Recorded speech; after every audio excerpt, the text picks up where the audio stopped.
এখন আমাদের চলছে রুটি আলু ভাজা।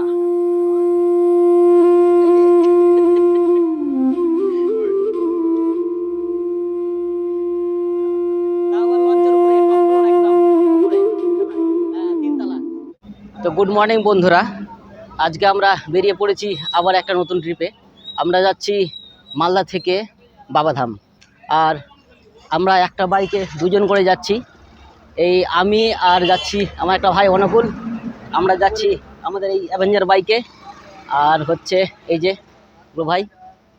আর এখান থেকে যাব আমরা আদিনী স্টেশন, আর আদিনী স্টেশন থেকে আরও প্রায় 40খানা বাইক একসাথে হয়ে, প্রায় 40-50টা বাইক একসাথে যাব আমরা বাবাধাম। তো আমরা যাব মানিকচক দিয়ে, এবার মানিকচক নদীর দিয়ে লঞ্চে পার করব। এখানে নাম লেখা হবে, একজন প্রতি 200 টাকা করে। তো চলুন নামগুলো লিখে নিই। 66 M 96 43 নাম লিখতে হবে।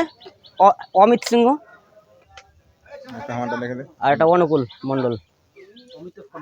7602 609478। ঠিক আছে, টাকাটা হ্যাঁ চলো। তো বন্ধুরা, নাম আমরা এন্ট্রি করেই দিয়েছি। এরাই দায়িত্ব করে নিয়ে যাবে আমাদের সবাইকে, কোথায় কি করতে হবে সব কিছু এরাই দায়িত্ব নেবে, আর আমরা সাথে তো আছি। তো বন্ধুরা, বেরিয়ে পড়লাম আমরা। এখন সামনে গিয়ে পেট্রোল পাম্পে তেল ভরবো কিছুটা আগে। এখানে তেলের দাম তো অনেক, 113 টাকা পার লিটার। ঝাড়খণ্ডে শুনছি 106 টাকা তেলের দাম। তো আমরা এখানে আপাতত 300 টাকার মতো তেল ভরলে আমাদের চলে যাবে প্রায়। তারপরে ঝাড়খণ্ডে গিয়ে ট্যাঙ্কি ফুল করব। আমাদের বাইক র্যালি স্টার্ট হয়ে গেছে বন্ধুরা।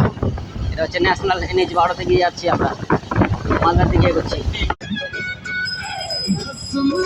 ওভারব্রিজটায় উঠবো আমরা। বাম দিকে গিয়ে রাস্তা আছে আমাদের, বাম দিকে হর হর মহাদেব। আমরা মানিকচকের যেটা স্ট্যান্ড, এখানে পৌঁছে গেছি। এখান থেকে হচ্ছে ঘাট সামনে,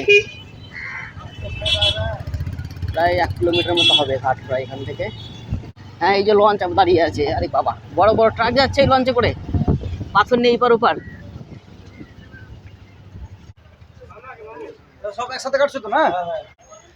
তো এখানে একজনের লোকের 25 টাকা নিচ্ছে, প্লাস বাইকের 25 টাকা করে ওই পার যেতে।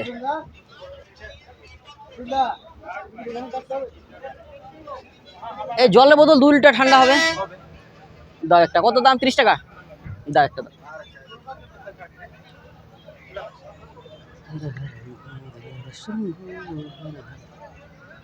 ঠান্ডা আছে তো?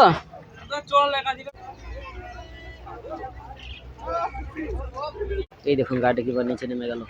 প্রচুর রিক্স যেভাবে উচ্চ। হরে মহাদেব। এখন আমাদের চলছে রুটি আলু ভাজা। এই যে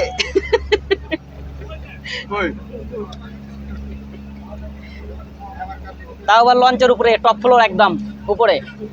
হ্যাঁ, 3 তলা। যেতে প্রায় 1 ঘন্টা লাগবে, ততক্ষণ আমাদের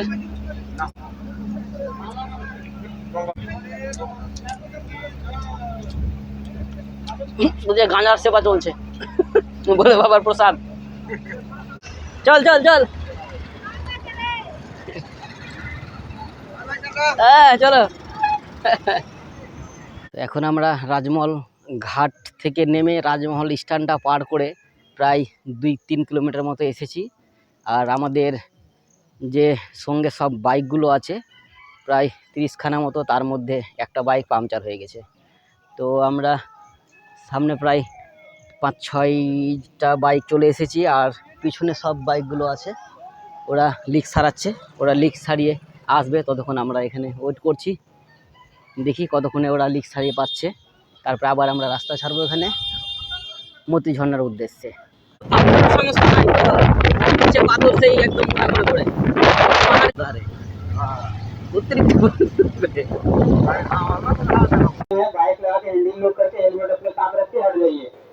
হেলমেট থাকলো ওখানে।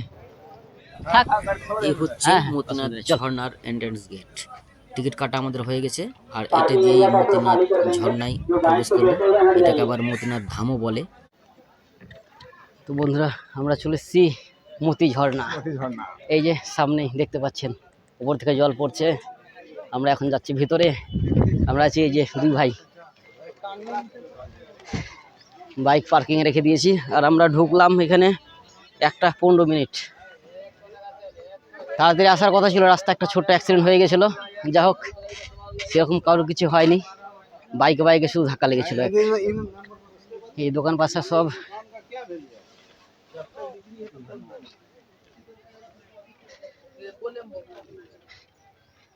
শ্রাবণ মাসে এখানে প্রচুর হারে ভিড় হবে। এখন আপাতত একটু কম আছে, আমরা শ্রাবণের আগেই চলে এসেছি ভিড়ের জন্য। রাস্তাটা ঠিক করেছে আগের তুলনায়। গাড়িতে হ্যাঁ পিছনে ধাক্কা লেগেছে, ডিগবাজি খেয়ে গেছিলো। যা হোক কিছু হয়নি সেরকম। আমার গাড়ির পিছনটা একটু লেগেছে হালকা, আর ওদের গাড়ির আয়নাটা, একজনের আয়না খুলে গেছিলো, একজনকে লেগেছে। যাক বেশি ক্ষতি কিছু হয়নি। বাহ, এর আগের বার এসেছিলাম তখন জলটা বেশি পড়ছিল। এখানে একটা ছোট্ট দেখে পার্ক করা আছে।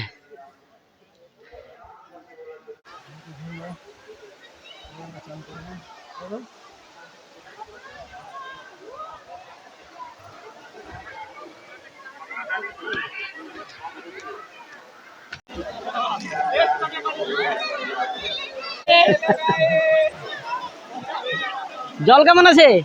গভীর নিচে গর্তটা। গহরা কিতনা है अंदर? আচ্ছা বাংলা नहीं समझ में आता। ঝর্ণার শীতল ও স্বচ্ছ জলের সব বয়সের মানুষ আনন্দের সঙ্গে স্নান করছেন।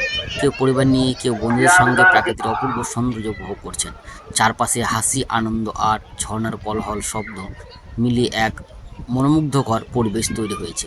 এখানে কিছুক্ষণ কাটালেই মনে হবে প্রকৃতির কাছাকাছি থাকার আসল আনন্দ যেন এখানে লুকিয়ে আছে। হ্যাঁ দে। বান্দর সব এখানে বসে আছে, 1টা 2টা 3টা, ঠান্ডা জায়গার জন্য।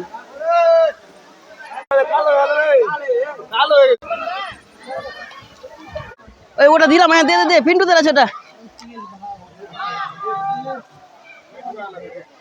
হ্যাঁ চলে গেল, পড়ে গেল নাকি নিচ থেকে?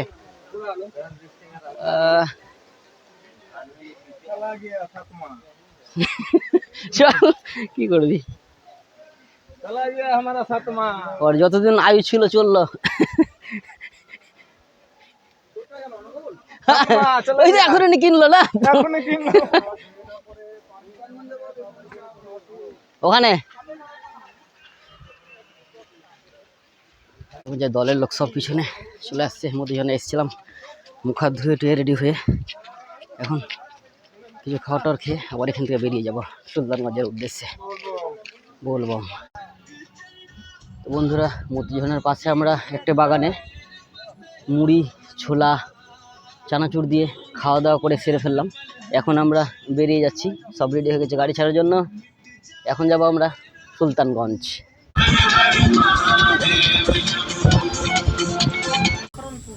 मकरमपुर यहाँ से साहिबगंज 70 किलोमीटर। তো বন্ধুরা সুলতানগঞ্জ যাওয়ার পথে একটু রেস্ট নিয়ে নিচ্ছি, এই যে বিস্কিট আর চায়ের জন্য। অতিরিক্ত হারে ক্লান্ত হয়ে গেছি প্রায়। চা বিস্কুট খেয়ে একটু রেস্ট নিয়ে আবার এখান থেকে গাড়ি ছাড়বো।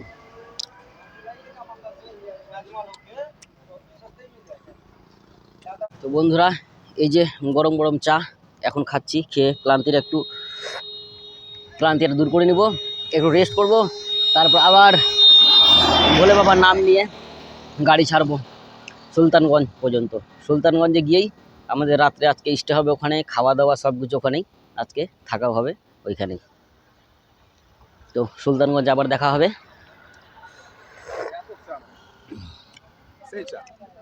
চাটা ভালো না? খুব সুন্দর, কোন দুধের করেছে যে? গায়ে দুধের। চাটা ভালো, সত্যি চাটা খুব সুন্দর। চাটা অনেকক্ষণ ধরে ফুটিয়েছে তো, খুব ভালো হলো চাটা, খুব সুন্দর চা। কিসের দুধের কথা আছে সেটা বলতে পারছি না। গাড়ি রেসে ছিল, কন্ট্রোল করা মুশকিল ছিল গাড়িটা। চাটা কেমন লাগছে খেতে? ভালো না? চাটা ভালো হয়েছে, খুব সুন্দর চাটা কিন্তু। মনে হয় ওই মোষের দুধ আছে নাকি কে জানে। হ্যাঁ? মোষের দুধ মতো লাগছে। হ্যাঁ ওটাই বলি, মোষের দুধ আছে মনে হচ্ছে এটা।